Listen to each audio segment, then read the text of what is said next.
All right, guys, Kofsky's Mortgages and Hoagies, episode 7. We have a very special guest with us today. He is the creator and man behind movie Death Blows. I give you Jimmy Muzz.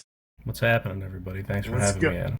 What's going on? So, just to expand on that introduction a little bit, your social media has become one of my favorite follows recently. And it's just as someone who's not as into the movies and shows in the depth that you are, you go into these long explanations about movies, coincidences, deep facts. Where did the idea of this for you first get started? I mean, did you start doing this as a hobby before it really took off? Or when did your love for movies really start? I'm going to take you all the way back.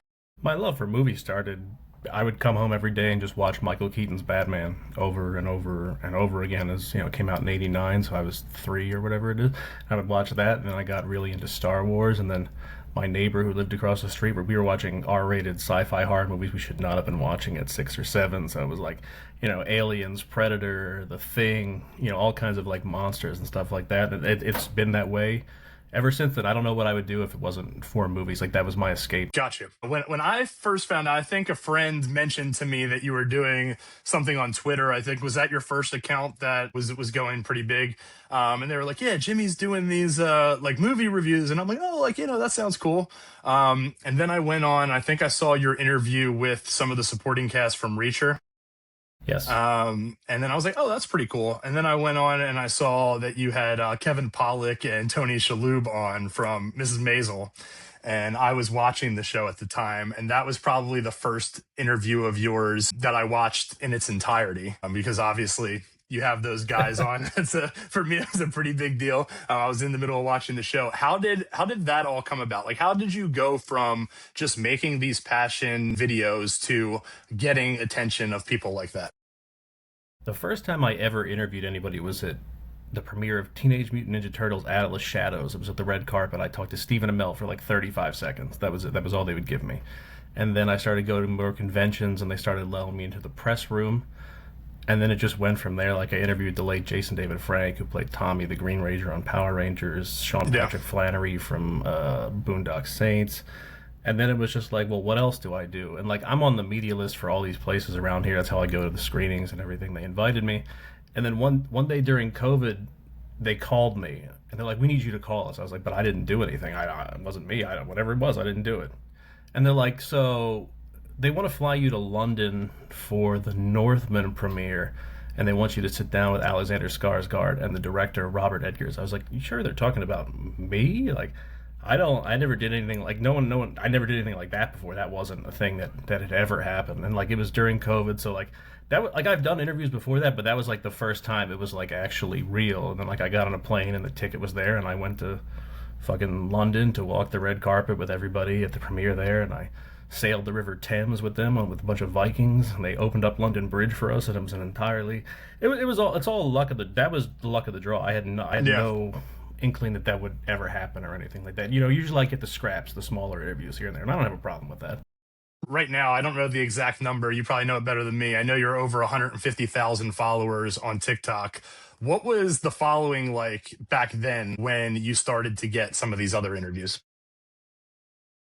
TikTok was it was like, once you go viral on TikTok, you can just keep going viral. At a certain point, it doesn't happen every time, but it's just like, it started being just like fun family videos. And my wife was pregnant at home during COVID, and we were both unemployed, so we were just like, all right, let's mess around with this app. Because I was already on Twitter and Facebook, but Twitter was whatever you want to call it now. It's a dying app basically for that kind of content, unless you're Right. let's not get into politics on it, but like, unless you're pushing like crazy, like, ridiculous AI and lies and stuff like that, it just doesn't work anymore. So it's just like, oh, this Right. TikTok thing seems new, and I'm not monetized on YouTube yet, so this just seems like an easier way to get people to pay attention. And then our gender reveal video went super viral, which was Star Wars themed. Yeah. And then it just picked up from there, and it was like, 3,000, 5,000, 10,000. Like, my original account on TikTok got banned, so I started the new one. That's the one that has 160,000 followers on it. Then I got the old one back, and that had 50,000 followers. So like, that's my backup account, and the one that was my second account is now my main account. So it's like, I go back and forth. Like, Gotcha. the things that aren't like super high quality, I can just throw over there. But like, all the stuff that I edit that takes a while goes on the main account. Gotcha. Got you. So I know you mentioned we weren't going to talk about politics, and we're not definitely not going to get into policy, but I know that you've had some interesting jobs before you started doing this that range from WWE to working in politics. At what point did this start to become more of your primary focus with that, and how kind of did you ease, out of that into this? I've been doing this for about 12 years now. So, like, since 2014, 15, my first screening I was ever invited to was the Deadpool premiere. And then I got a job in DC and I was doing that at the same time. Like, I didn't make any money doing this for at least 10 years. It was just Right. all for love of the game and stuff like that. You get a couple $100 here and there. And it was like, all right, we'll just, put the work in every day and we'll see what happens. It was never an intention of mine to make money off this or make it a business or anything like Right. that. That was a fucking accident. It's like, like God or somebody intervened and a miracle happened is basically how I would explain it at that point. And it was just like, well, what do I want to do? Because I still have a day job during the day that I do, but I tell people, Really. when the lights go down, I become Batman, as we talked about before. It's my alter ego, movie death blows and everything like that. Because people are like, what do you do? And I was like, which answer do you want? The easy answer or the convoluted answer? So Right. I do have a salaried position, but I also do all this other stuff from my house, basically, and outside. Right. So, as far as time management on that goes, because you're posting pretty consistently, just coming up in my feed, and you're editing the videos yourself, you're doing the full production, yourself, to my knowledge. I mean, how much time after you're done working a full day, how much time are you putting into this on your average day where you're creating new content? So, like, I have a notepad app in my phone, and like if I get an idea for a video, I just put it in there because if not, I'll forget about it. And I'm like, what was I thinking about before? But it's what it takes to me to film a video. It's only like 5 minutes, and like you'll get like 2.5 minutes get cut out because it's basically just B-roll of me cursing, messing up a line, or saying something ridiculous that shouldn't be in there. And like my wife will be sitting over there, and I'll just be like, "What the are you doing? Who would say that? Who would say that?" And like you'll hear that in the video that gets taken out. But I mean, I probably film about 4 videos a day. Filming them takes about 20 minutes. Editing on top of that is probably like 45 minutes for each of them. So it's just like, and I use the weekends to my advantage. And sometimes I'll just look at her and my son and be like, I need the room. And then the door closes and then the camera. It wasn't always like that until I started Yeah, making yeah. money doing it. She's like, why are you doing this? And I was like, and then the first time I threw like a huge chunk of money at her from it, she was like, okay, you can have the room. I was like, that's kind of what I thought.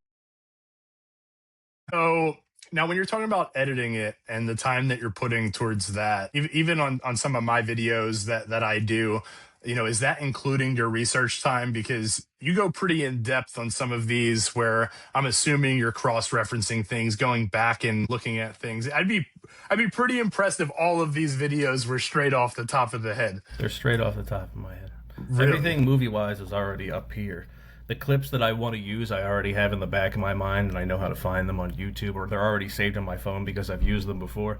I mean, look, when I'm filming a video, I have like something across from me. Like you'll see me look over here just so I can make sure I get the exact pronunciation of the name right, or Gotcha. the year or the date. But everything else that I want to talk about, if I've seen the movie once, I know basically everything about it. If I remember, if it didn't suck, I mean, unless it really sucked, then I'll remember it for being that terrible. But Yeah. So so you're someone who, when you sit down, you watch a movie, you give it your undivided attention, you can kind of reflect back to that, at different points and break it down in that kind of detail. especially if I see it in a theater. At home is a different story. That may take like 2 watches, but like my wife will be like, "Oh, did you see this?" And I'll be able to tell you like month and year of when I saw it sitting in the theater and probably what theater I saw it in. But that's just, and like my dad was like, "You can do all this stuff with movies, but you can't do it with anything else." I was like, "I'm not interested in chemistry or biology. It doesn't work with that kind of stuff. It's you're computing totally different things." Right, right. This is something that comes from passion. Um, I think, I'm watching House of the Dragon, and I know that you've made a number of videos about them, and I always love when you start going into your accent and start start repeating some of the lines that are on there. And I turn into John Mulaney instantly, and I'm like, oh, this ought to be good, and then and then I watch the full thing. And for me, as someone who is not like you, where I can give movies and TV my undivided attention all the time, for me, sometimes to my disadvantage, I miss parts because I'm looking at my phone for a minute, or I'm walking out of the room for a minute, and I guess it makes me not as invested in it. So a show like Game of Thrones, House of the Dragon, I'm not somebody who goes to watch like the after show breakdown either. So your videos definitely help me kind of put things into perspective for what's on the show. That being said, right now, other than House of the Dragon, what shows are out there that you're currently watching? What are your top recommendations for somebody who's looking for a new show? That I'm currently watching. So like, I don't watch what things the same way you guys do. Like you're like I only get to watch it once. Usually, I get screeners like a week ahead of time. I'll watch it then. I'll have my stuff ready to go. Then I'll watch it again when it's on TV, just so it's fresh in my mind. So I'm obviously watching House of the Dragon, Lioness on Paramount Plus, which is a Taylor Sheridan show with Zoe Saldana's on season 3 that just started last week, which Yeah, is I'm great. caught up on that. I'm about to watch season 3, episode 1 tonight. Reacher season 4, I've seen the whole thing of. Again, it's incredible watching Alan Ritchson just beat people to death the way he does. Is fantastic. Lanterns on HBO Max, the Green Lantern DC show comes out next Sunday. I've seen the first 3 episodes of that, which is phenomenal. Sugar on Apple TV. If you haven't watched that, that's a Colin Farrell like detective noir show. Has one of the craziest Okay. twists in TV if you've ever seen. If you haven't watched season 1 of Sugar, like at episode 6, you're like, what just happened? Did that? I don't understand. Did that just occur? And then it just goes from there. But it's a tremendous show. I have not watched it yet. I'm going to add that to the list for sure. And then I have Ted Lasso, where I just watched the first 5 episodes this week. So, of the new season? Yes. Got you. So I just finished the second season of Ted Lasso, so I'm kind of way behind there. I think or maybe I have 2 episodes left. I would just pass the episode where he was doing the coaching the team to do like the bye bye bye dance or whatever as he was going through that. That was a great scene. I'm somewhere right around there on season 2. It gets better. Like I was a huge fan of season 1. I thought season 2 kind of lagged. Season 3 was really good. People didn't like the first episode of season 4, but I can tell you after that it gets much better because it's just reintroducing your characters and like why the show is existing again. And people are like, I didn't like it. I'm like, but it gets better when you see it further down the line. I'm glad that you said that because I heard such great reviews about Ted Lasso before I started watching it, and it did get a little slow, during this past season. So I am glad that you said that because that kind of lines up there. It's a much different show than you expect it to be. And Roy Kent is one of the best TV characters of all time. He's basically me if I was British and grew up playing soccer, which I did, but I'm not British. But like him just being on TV, just cursing and being angry at everyone, I'm like, oh, okay. Yeah. And then I saw that the actor did that. He was just in a rom com with J Lo or something. I know you stayed on your thing. You're not a big rom com guy. Did you get a chance to see that? I did not. No, I did not. I didn't see that movie. I heard that it was pretty good. I think it's on Netflix. The funniest thing about Brett Goldstein, who plays Roy Kent, is he wasn't an actor. He was a writer. He was a writer for Ted Lasso, and they're like in the room when they were trying to cast the characters. He's like, guys, I think I am Roy Kent, and that's how he got that role. He's like, I think I'm the Roy Kent. They're like, okay, yeah, you're Roy Kent. They just gave him the job from there. So not an exact parallel there because it was more of a demand. What you hear anything about the new Rocky movie? Speaking of people who are demanding to play in the show or movie that they wrote, did you see the trailer for that or got any sneak in on that? I don't know anything about it besides the fact that I saw the trailer and it looks Okay. interesting. I don't know much about it other than it's just like in the making of how Rocky came to be, and it's an interesting story about how like that movie got like shot because it was just like, hey, we don't have permits to do a lot of this stuff. We're just going to do it, and hopefully no one notices and we don't get arrested. So I'm sure you guys will be seeing a lot of that.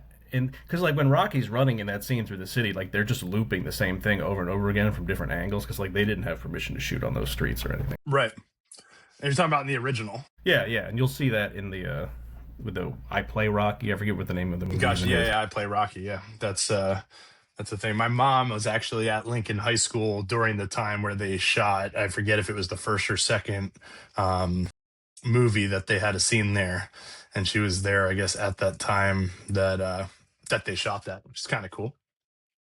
It'll be interesting to say the least, for sure.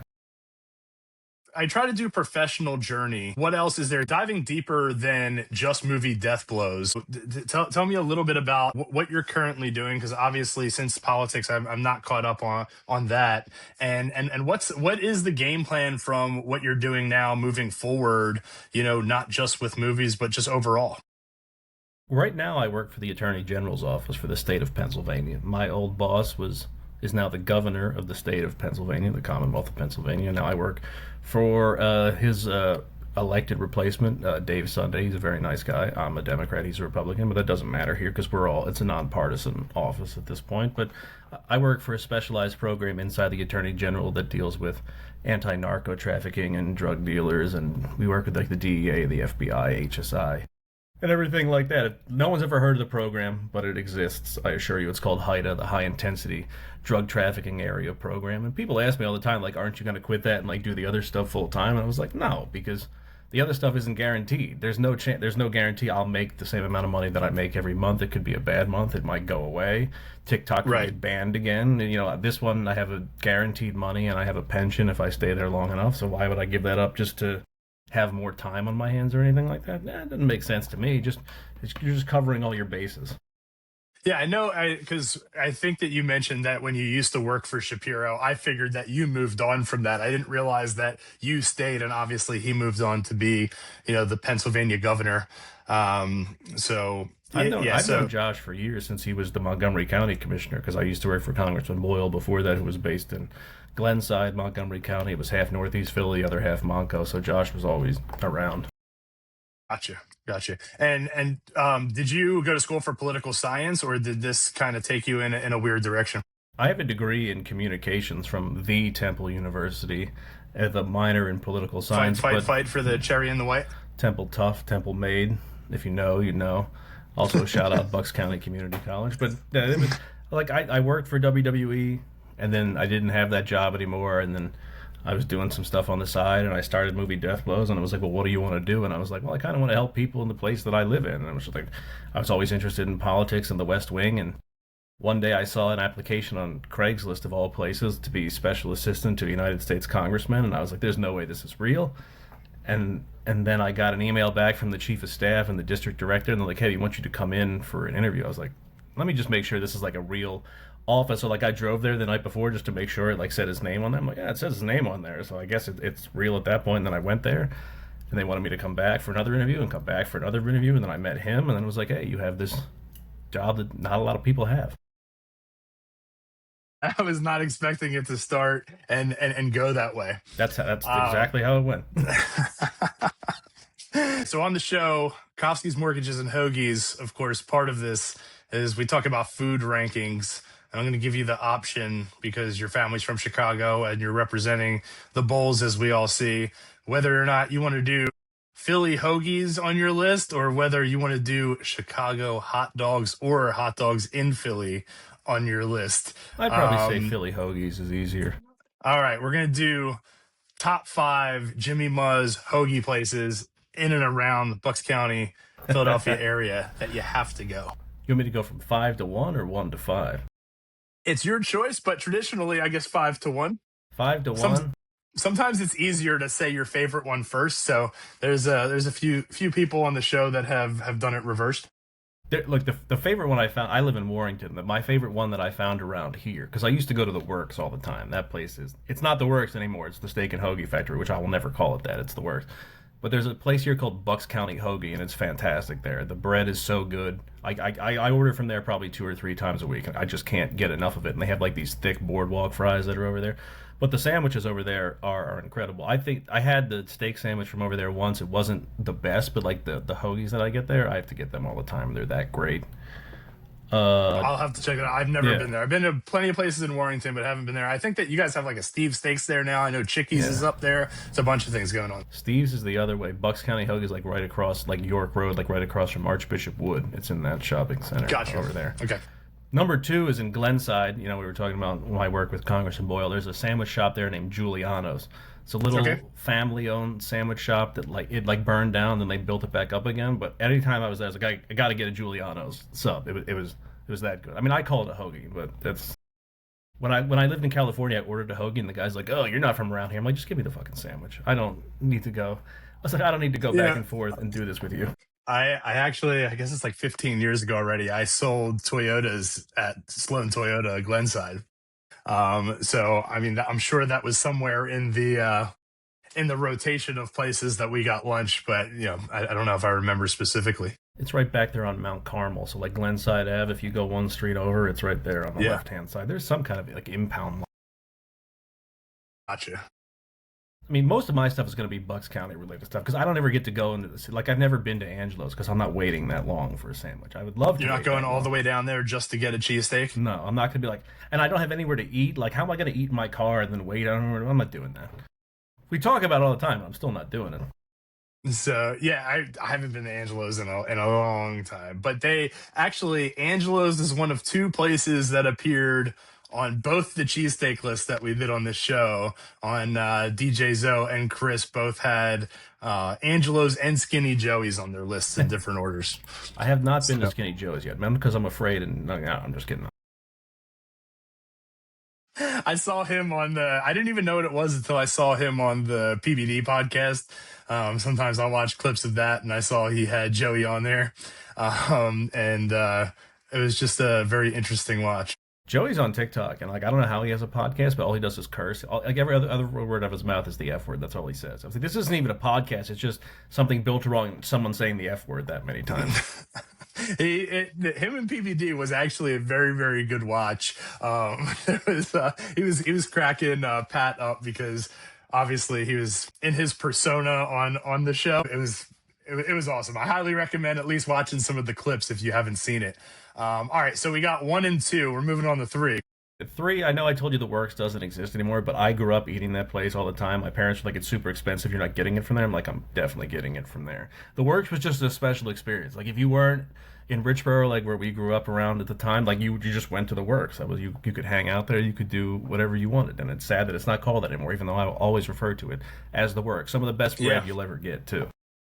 Yeah, the bread's awesome. They're known for their buffalo chicken cheesesteak, big time, but really not a bad thing on the menu. I used to get a Whiz Wit cheesesteak and curly fries with Whiz. Yeah, we called up a couple times. I think one time I was in like middle school, and we were doing some extracurricular activities off in the old neighborhood, Jimmy, and and I call up and I'm like, hey, can I get 2 cheesesteaks with Whiz, 2 curly fries orders, with sides of Whiz, and some extra cheese Whiz on the side. And we're on speaker, and the guy's like, wow, you must be a real cheese Whiz guy. And I swear, for what was probably 90 seconds, maybe a minute, but felt like eternity, me and my 2 friends just started laughing hysterically and could not stop. And I totally expected by the time I caught my breath and stopped laughing that this guy was not going to be on the phone, right? He was still there though. And we finally start laughing. He's like, yeah, so anything else? It was absolutely great. And let's just say that when that food arrived, didn't last very long. I can imagine. So, all right, so we got the top 3. Moving on, number 4. Number 4, I love the name, and I still say it all the time, Ishkabibbles in Philly. That's one of the places that I've been to that has incredible sandwiches that I happened to be like next to one day when I was doing something. I was like, I Yeah. don't know how you say that, and then they told me, I was like, Ishkabibbles. I was like, all right, and I ate there once. I'm like, this is fantastic. If I ate here every day, I'd be 500 pounds easily. Absolutely. So yeah, when I went to Temple, that's when I found out what Ishkabibbles were. I mean, we would, take take taxis at the time. It was right before, There was there no was Ubers. Uber. And then I remember, I think that it might have been maybe the end of sophomore, beginning of junior year.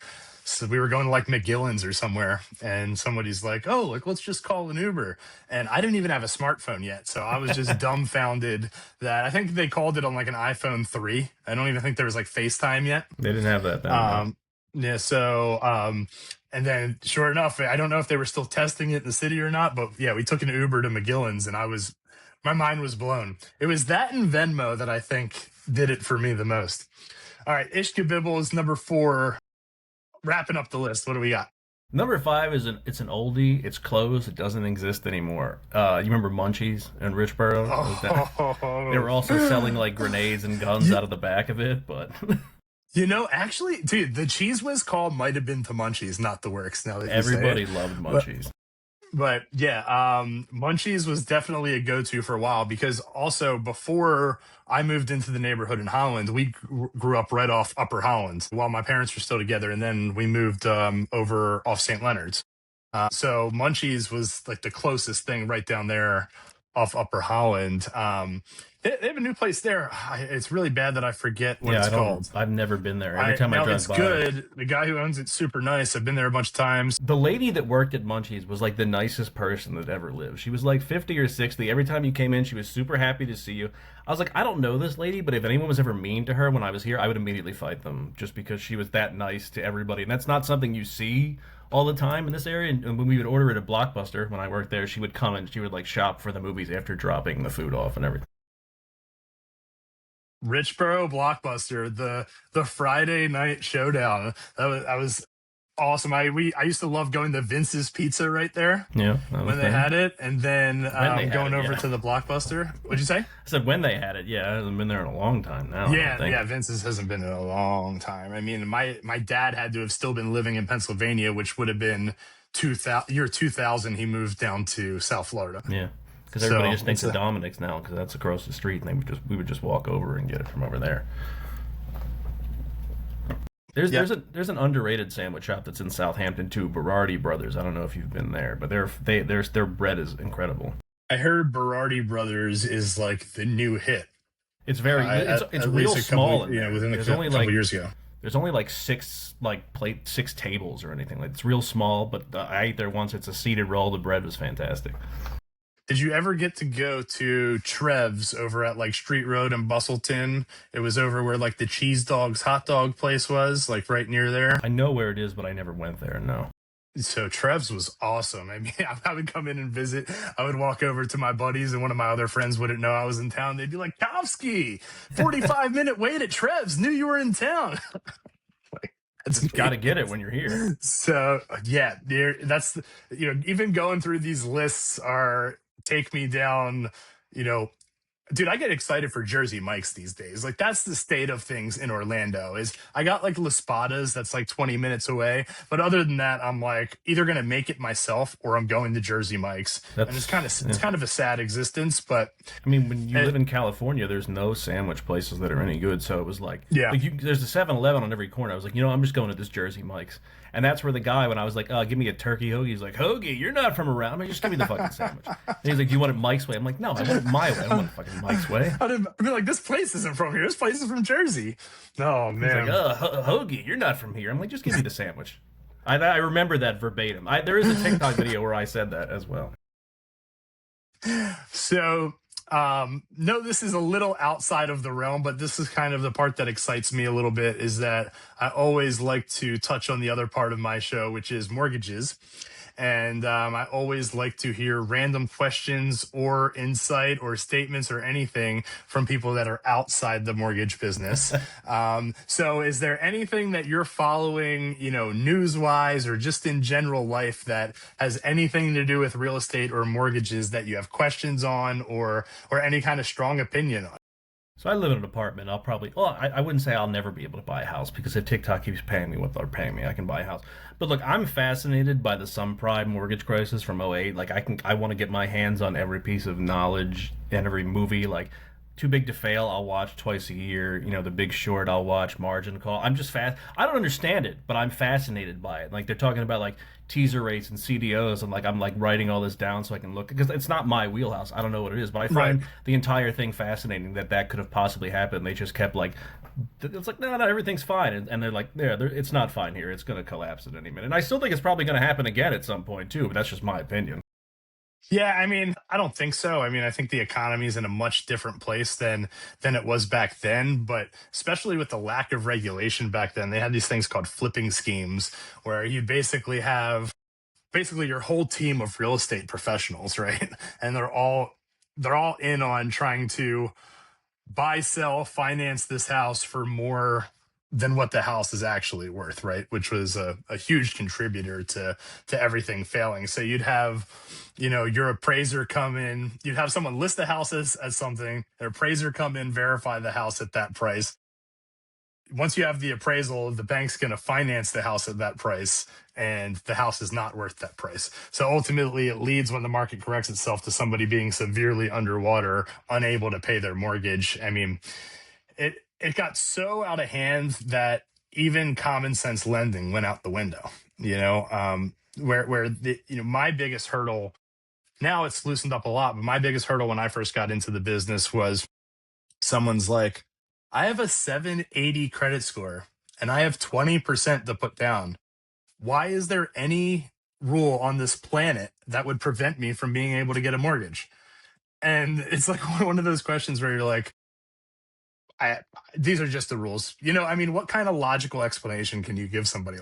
Well, at one time, a lot of times, about 20 years ago, the world almost ended. Because I remember being in college when that was going on, and Yeah. it's like the economy might not exist on Monday at a certain point. Like it might all just be the Great Depression at some point. And that's why like people are like, oh, they shouldn't have bailed out the banks. I'm like, but you kind of had to bail out the banks at that point because if they don't exist, where are you going to get the money from? You're just going to keep injecting it from the Fed, or where else is it going to come from?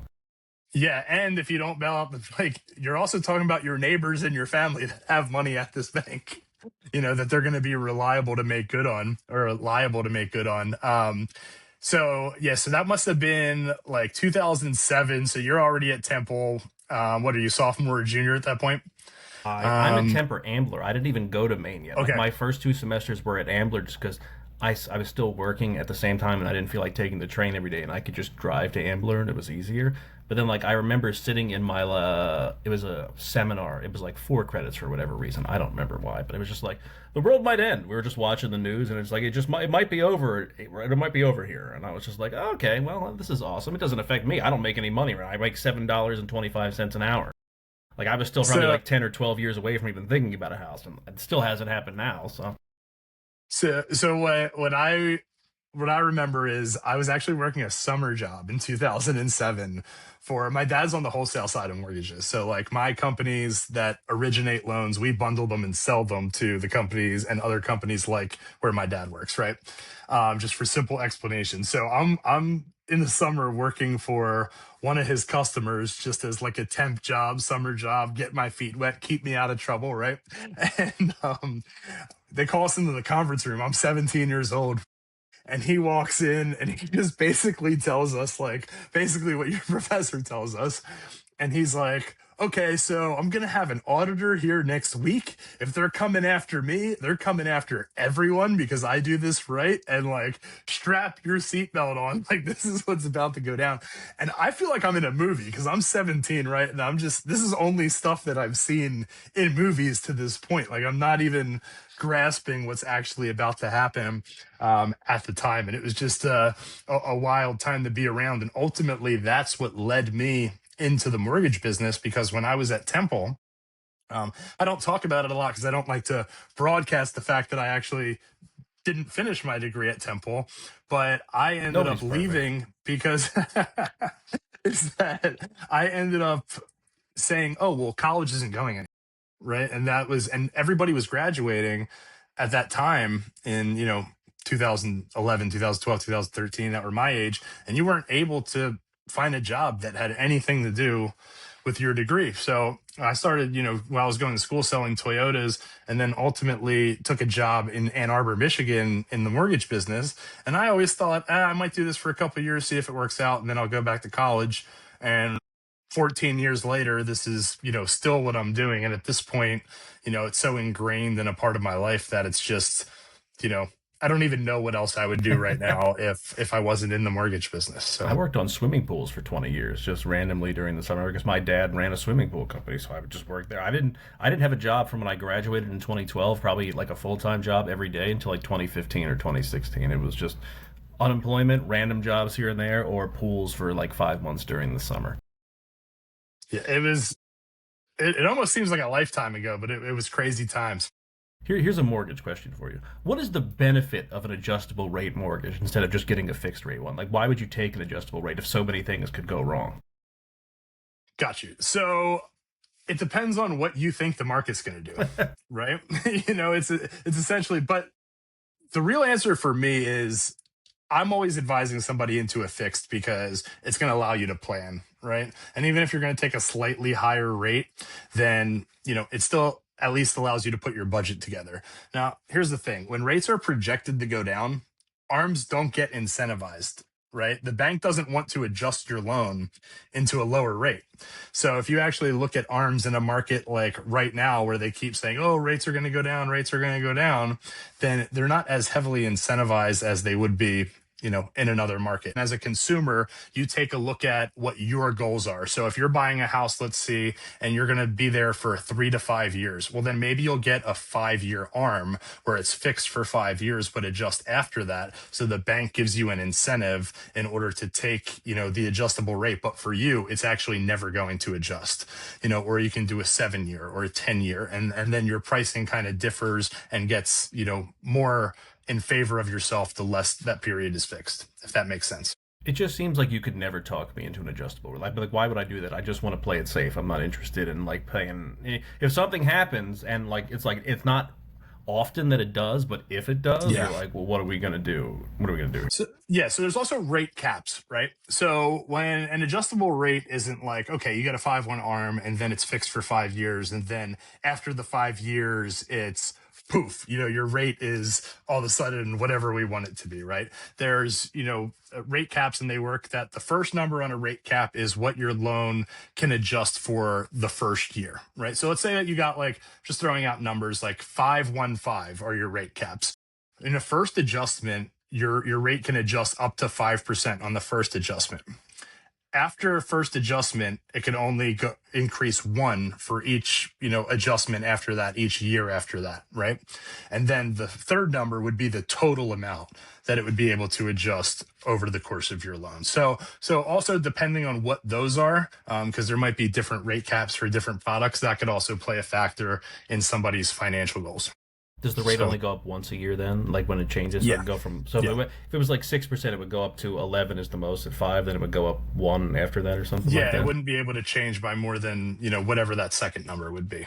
And then so like then a 5-1 ARM, obviously is fixed for the first 5 years. My dad's always like, "Don't you want to buy a house?" I was like, "It's not a matter of whether I want to buy a house. Like, what houses cost here. If you want something that's not falling apart, it's like $500,000." And I was like, I can't justify saving out like 20, 10%, something like that, and then paying more than what I'm paying to rent the apartment. They're like, "Oh, but you don't own it." I was like, "Yeah, but I don't have to do anything here." That's the thing. Yeah. And it all depends on what your actual goals are and what your lifestyle is. I mean, if you're somebody who wants to live in a place for a long haul, make sure that your payment's locked in. It's not going to be adjusted. You want to do what you want to the house. You want to be able to, change things that in the foundation of the house when you want, make it your own, put money into it. Obviously, you don't want to do that if you're not going to own it. Renting, I rent right now, and I'm in the mortgage business, been in it for 14 years. I rent right now because I'm in a new place where I need flexibility, and I'm not sure if my roots are getting put down here. And when you factor in what closing costs are and the process, if I'm not going to be here set right now, make the decision for the next, 3 to 5 years at least, then it doesn't really make sense for me to do that. So I think that not enough of the conversation that I hear when people talk about this are what your goals are, because it should all be around what the person's goals are, not just like it always makes sense. Because if you're investing that money you're going to put for a down payment somewhere else, there are other lucrative places that you can put that spare money without shelling out, paying a bunch of people on commissions twice in a year because you bought and sold a house that you weren't going to be at for the long term. I don't want to say it's like an old person's way of looking at it, but like everybody that's like our parents was like, "You got to buy a house." I was like, "But I can't afford to buy a house like comfortably. If I could, it'd be a different story." Like it's if I want to fix, I was like, I'm not fixing anything. I'm not being one of those fixer upper guys that's going to live in the house. I'm not paying $500,000 so I can fix something, or like $300,000 to do it that way. Like if I buy something, I want it to come as is, and it's just not feasible in this general area. Everything just keeps. The house I grew up in sold for $300,000. 20 years ago. Now it's worth $850,000. Like, what am I supposed to do with that? I was gonna say, because when you said 500,000 in the area that we grew up, now that doesn't even get you that far. That's just in Warrington, but like yeah, if you want to go to 18966, it's 700,000, eight hundred Yeah, thousand easily. yeah, I was yeah. like, I lived in that house. I told my dad not to sell that house. He's like, no, I'm doing it. He got 300,000 for it. I was like, if you held it for 20 years, you get like $1 million at this point. It's yeah, it's wild. I think my childhood house, that the house right next to it in Richboro just got listed for like 950. I think my mom sold it for like five, ours in 2003, right when we would have moved, Yeah. over to Holland. So just yeah, it's insane.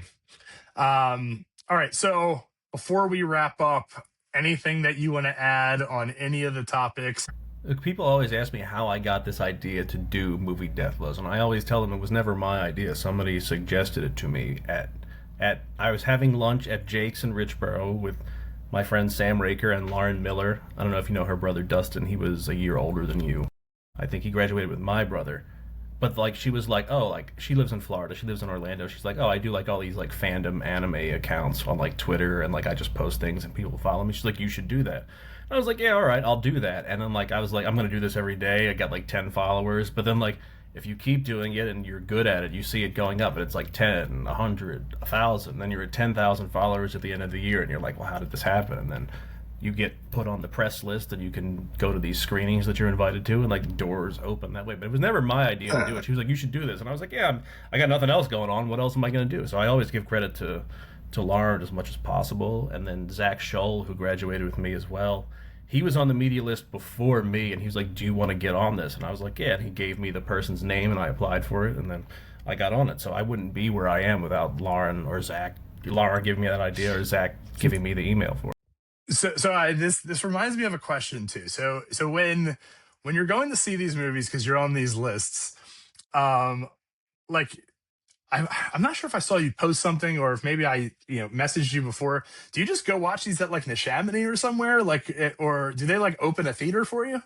For me, yeah, they'll go. I'm at the Chamonix on Monday, and then I'll be in King of Prussia, or I'll be downtown at the Philadelphia Film Society or AMC Fashion District. It all depends where they decide to put it at. There's a company Yeah. called Allied that does it.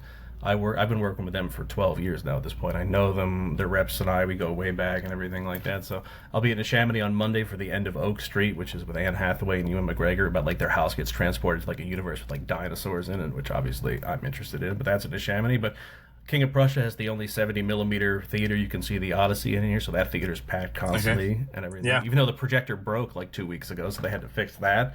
Or I'm in the city, or sometimes I have to go to Cherry Hill, and that theater fucking sucks. That's the worst theater I've ever been in my entire life. I hate going there, and I tell them that all the time. Like, I don't want to go to Cherry Hill, but you have to. Any sports predictions for this year? I know you're repping the Bulls. I know we got Makashev Gary coming up a week from Saturday in South Philly. As you're always stirring the pot a little bit. Any big predictions? Caleb Wilson will be the Rookie of the Year in the NBA this year. Right here, everything like that. And look, everyone's like, what do you think the Bears are going to do? I was like, look, regression's going to happen. They won so many one-score games and like ridiculous things that Caleb Williams was doing. Like, do I expect to win the division?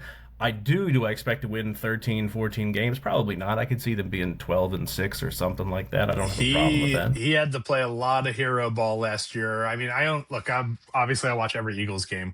You can't. It's not possible to watch 17 games of every team, but the 7 or 8 Bears games that I watched, it seemed like he was constantly having to do more than he should have been asked for to pull some of these wins out last year. And then kind of similar to, I guess, what Jaden Daniels, was forced to do 2 years ago.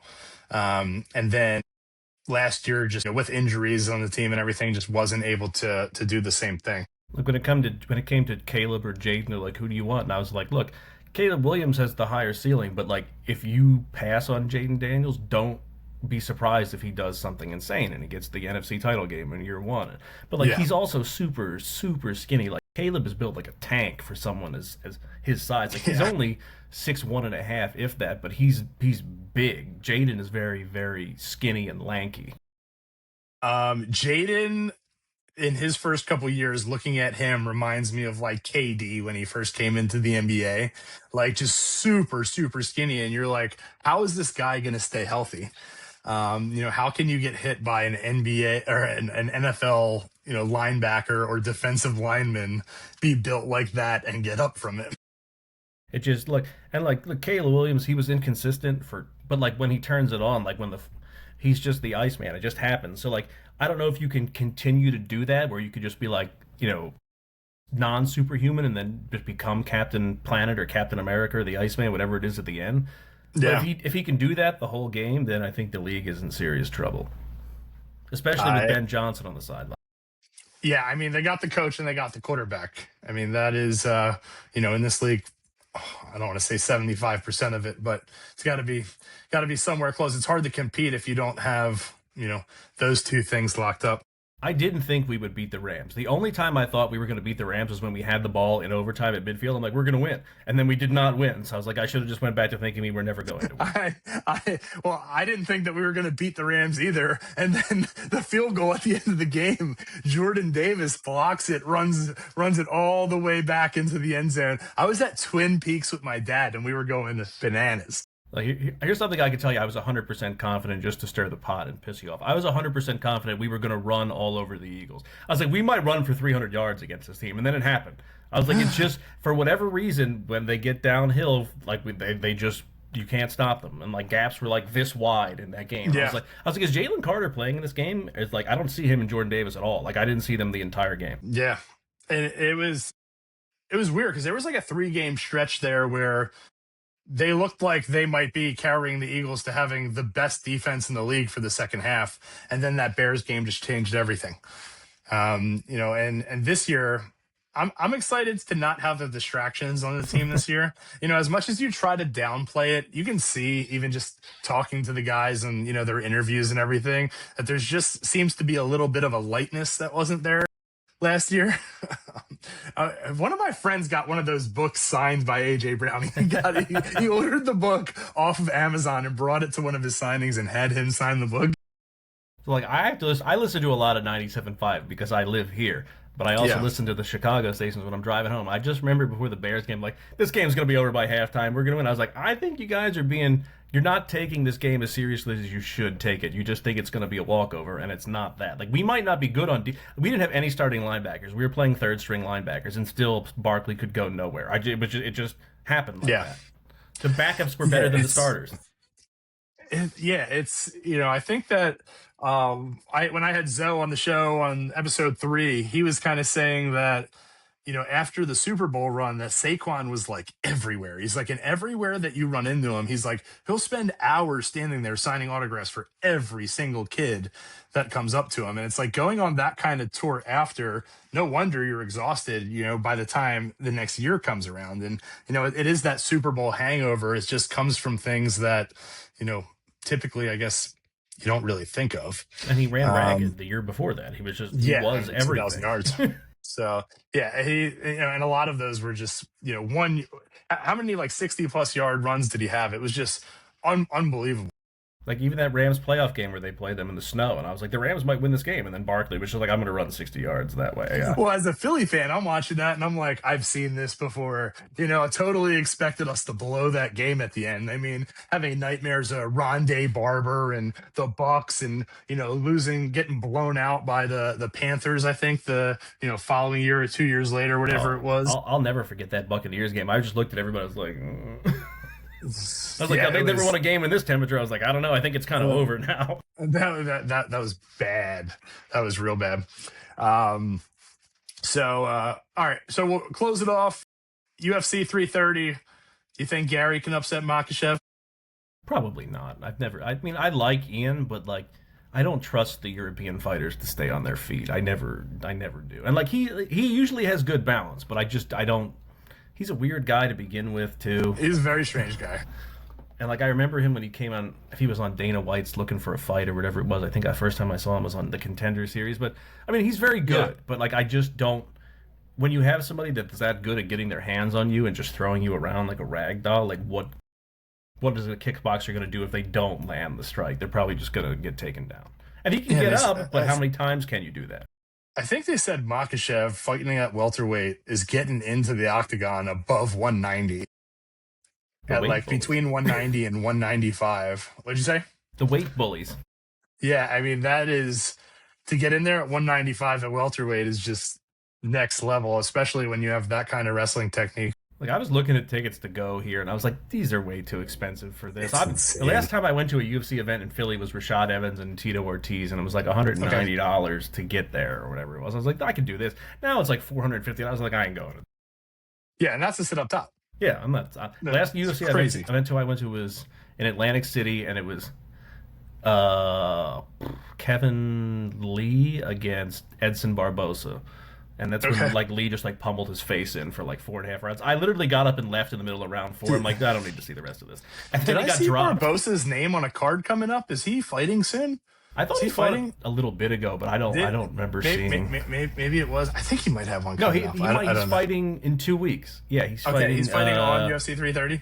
That's where it is. Yeah, the Ribbix or Ribbis. I don't know what his Okay. name is. Ribbis. I can't pronounce it, but it's Okay, like yeah, Esteban right. something. Gotcha. It's crazy because getting to some of these major UFC events are it's kind of like going to a major sporting event in any of the other sports. I mean, to get to if you're going to T-Mobile Arena for a top card, and you're sitting lower level, you're buying basically NBA Finals, price tickets. Mm. Where I'm kind of looking at it like because when I was a Flyers and Philly season ticket holder for years, and now that I'm down here and I'm not spending, five figures a year to go to Flyers games and watch them not make the playoffs. I mean, we had a pretty good year this year. I'm kind of more focused in on wanting to go to some of these big ticket events. I went to the Daytona 500 this past year, which was an absolute blast. I want to go to the Masters. I want to go to a UFC fight. I want to kind of do, one a year, kind of these more big ticket items. But Daytona was crazy. They let you bring in your own cooler Well, I of mean, down alcohol. there, yeah, you should be able to. It was 100,000 people. You just walk in just with a cooler that you got liquor and beer and whatever in it, and you just walk in and just reach back into it at your seat and keep cracking cold ones. It was the wildest thing that I've ever seen. We're going to SmackDown tomorrow night here in Philly. I'm taking my son and my wife are going to come with me down there. Gotcha. I think Nick, my friend Nick, who I actually filmed an episode with earlier today, he's going to be there with his kids as well. Funny enough, the first time I met his wife, we argued over whether or not wrestling was fake or staged, and she kept telling me it was fake, and I'm like, you can't fake jumping off a ladder, right? I You can't have can't. So conversations with people because it makes me so angry. I was like, the winner is pre-decided. Like, yeah, they're not actually punching each other in the face, but everything you see out there is actually occurring. yeah.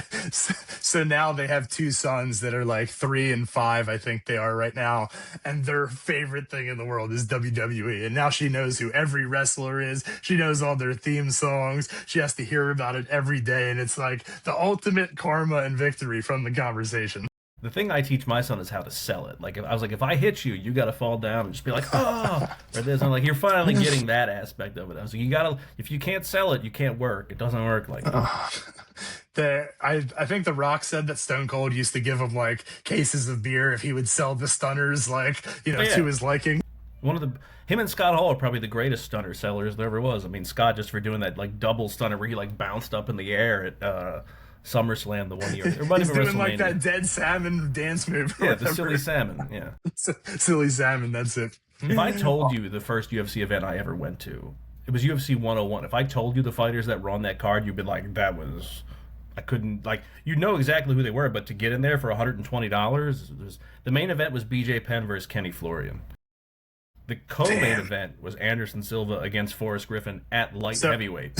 so Anderson Silva versus Forrest Griffin was the first UFC fight I ever watched. The first one I watched was the one before that was Lesnar and Mir. Like that was the first card I ever watched. Okay. And then that next one was here at the Wachovia Center before it was even Wells Fargo at that point. They hadn't Right. even changed the name yet. And I was like, who? I was like, oh, Anderson Silva's the best middleweight. I was like, but now he's fighting at 205, and I was trying to ask my friend at the time, who we're not friends anymore now, why? And he's like, oh, because he's just that good. And then like I'm watching it, and I was just like, Yeah, he might be that good. This guy is apparently like I don't know who Forrest Griffin is, and it's like he can't even touch him. And he just hit him like 4 times, and then Forrest Griffin ran out and never came back. Yeah. He left. He just ran out of the cage and never Yeah, came no, back. yeah, that was I was at Landlubbers in Sunrise, Florida with my brother and a couple of his friends watching that fight. It was the first fight that I ever watched. Wait, was that like 2009? It was the summer of '09. Yeah, so like UFC Okay. 100 was the big one. Lesnar and Mir and GSP and Alves and everybody like that was the one before that, and this was like the first weekend in August or something like that. Yeah. All right. Well, Jimmy, really appreciate you coming on the show. Everyone, if you don't follow at Movie Death Blows, Twitter, TikTok, Instagram, whatever you got, make sure to give Jimmy a follow. You will thank me later. And again, Jimmy, thanks for coming on the show, and we'll see you guys next time. Appreciate it. Thanks for having me in.